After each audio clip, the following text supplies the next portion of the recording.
La chronique des parents heureux avec Elisabeth.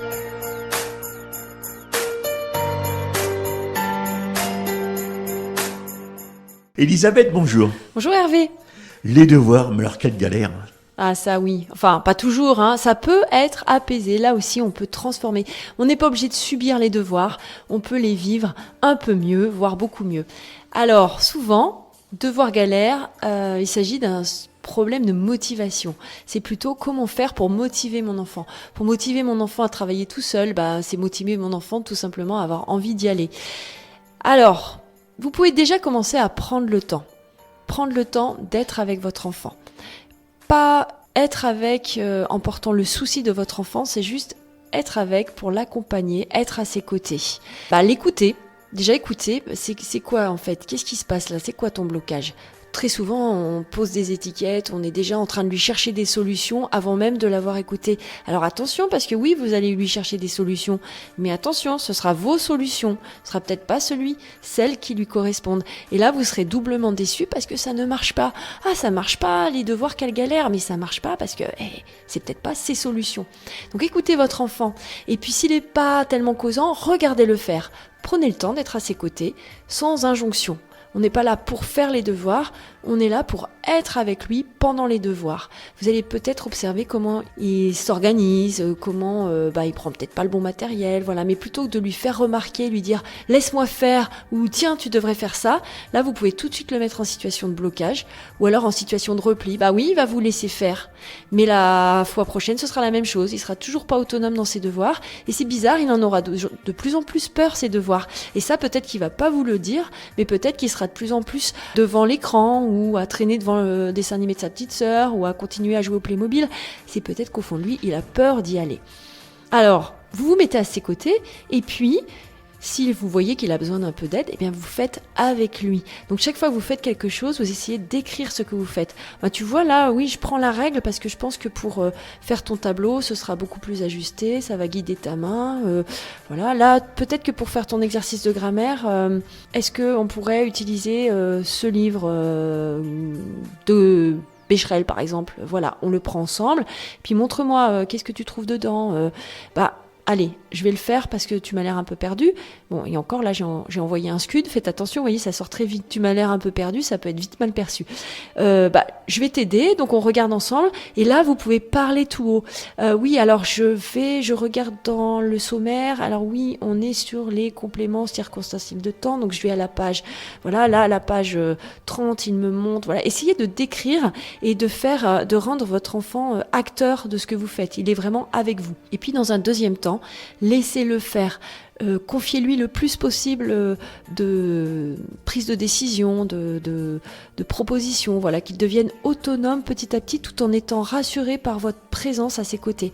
Et puis peu à peu, vous verrez, vous sentirez le moment, vous pouvez vous retirer de plus en plus, le laisser faire et vous serez là en bienveillance, c'est-à-dire qu'il sait que quand il a fait quelque chose, il peut aller ensuite vous montrer ou faire valider ou vous poser une question s'il n'est pas tout à fait sûr. Mais voilà, vous êtes là un petit peu en vigie, vous le rassurez, mais vous n'êtes plus dans la chambre, vous n'êtes plus sur le bureau. Vous lui avez laissé un espace pour lui. Donc voilà, vous lui montrez aussi que vous êtes toujours prêt à revenir, à écouter et que ça se fait dans la bienveillance, on reste calme et vous êtes en support, pas en jugement. Peut-être qu'en l'ayant observé, vous aurez remarqué que il bouge beaucoup pendant ses devoirs.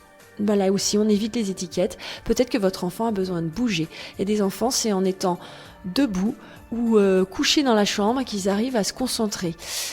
Oui, ça va peut-être vous perturber, mais regardez le résultat. S'il est concentré, s'il y arrive, c'est peut-être que c'est son moyen à lui. Peut-être qu'il a besoin de colorer, peut-être qu'il aime griffonner. Alors ça peut être un accompagnement aussi, vous pouvez lui proposer par exemple d'essayer de mettre les objectifs, ce qu'il a à faire dans la semaine, peut-être de les griffonner sur une feuille, d'essayer d'établir vos CV une mind map, quelque chose qui représente un peu visuellement tout ce qu'il a à faire, et puis chaque fois qu'il a réalisé un objectif, il colorie dans une de ses couleurs préférées. Et comme ça, vous voyez, c'est très enthousiasmant, on se dit, 1, c'est fait, 2, j'ai réussi, et en plus, je vois du beau, et ça me donne envie de continuer.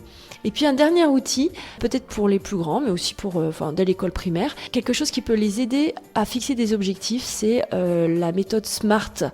Voilà, vous avez ces quelques lettres pour vous rappeler que pour avoir un objectif réalisable, il faut être SMART, donc S comme spécifique, un objectif spécifique, M comme mesurable, quelque chose qui se mesure, A comme atteignable, R comme réaliste et T comme temporellement faisable. Voilà. Vous voyez, donc vous en connaissez sûrement des objectifs qui sont jamais atteignables. Oui, pour la semaine prochaine, j'aurai lu toute la liste des livres que le professeur a donné en français. Non, ça on sait que c'est pas atteignable. Ça va faire pire que pendre. On va se retrouver plus nul qu'avant en se disant qu'on n'a jamais réussi, on n'a pas réussi à lire plus de 20 pages par jour. Non, voilà. Commencez par les premiers petits pas possibles et vous pouvez aider votre enfant qui n'a aucune motivation ou au contraire qui se met beaucoup trop d'exigences à revenir à quelque chose d'atteignable. Tu as tous ces livres à lire, alors on commence par lequel te fait le plus plaisir, voilà par exemple. Et puis celui-là, et si tu te mettais comme objectif, 5 pages par soir, pas plus. En tout cas, c'est pas moi qui t'en mettrai plus. Et peut-être que de se dire que cet objectif, il est petit et réalisable. À force de le réaliser, votre enfant, il aura peut-être envie d'aller plus loin. Puis peut-être qu'un soir, il va passer à 10 pages. Et puis peut-être que ça va tellement lui plaire qu'il va même lire en journée. Voilà. Restons positifs, c'est possible. Et donc, pour vous aider à rester dans le spécifique, le mesurable, l'atteignable, gardez des premiers petits pas possibles. C'est le meilleur conseil que je puisse vous donner. Alors, vive les devoirs, vive les bons moments à la maison, bien accompagnés. Elisabeth, on arrive à la fin de ta chronique, mais pour les auditeurs et auditrices qui veulent prendre contact avec toi, tes cabinets, ils sont situés où? Dans quelle commune? Alors, je suis principalement sur Compiègne. À Compiègne, j'interviens à l'AGFAC, qui est située rue de Normandie, à Compiègne, voilà, en centre. Et ensuite, tu as un autre lieu où si tu consultes? Oui, dès septembre, je serai à la Pièce en Plus à Trollibreuil. C'est une association culturelle et de partage. Il y a une pièce en plus pour toi alors? Voilà, elle a été créée spécialement pour l'atelier des parents, le chant, le yoga, la sophrologie et puis la musique, théâtre, plein de choses. Je suppose que pour prendre rendez-vous, il y a plein de numéros de téléphone. Oui. Alors pour la maison de la famille ou l'AGFAC à Compiègne, vous pouvez contacter le secrétariat dès septembre. Vous pouvez appeler le 03 44 20 39 26. Pour la Pièce en Plus à Trollibreuil, vous pouvez me joindre au 06 31 95 32 07. Est-ce que tu as des jours où tu consultes? Oui, alors à Trollibreuil, ce sera principalement le mardi après-midi, il y aura un atelier pour les parents de petits-enfants. Sur le week-end, principalement le samedi, il y aura un atelier pour les parents de grands-enfants, c'est-à-dire les adolescents de 11 à 25 ans. Et puis, il y aura aussi une programmation de soirées mensuelles le mercredi soir sur des thèmes bien spécifiques, voilà, pour se chauffer entre parents, s'accompagner, partager et repartir avec des outils. Et à Compiègne, tu consultes quel jour? Alors à Compiègne, ce sera dans la semaine, à préciser à la rentrée, mais il y aura le mardi aussi, le jeudi, le samedi matin. Est-ce que tu as un site internet? Pas personnellement, parce que je me base sur le site de mon réseau APCOM. Alors vous pouvez taper apcom.fr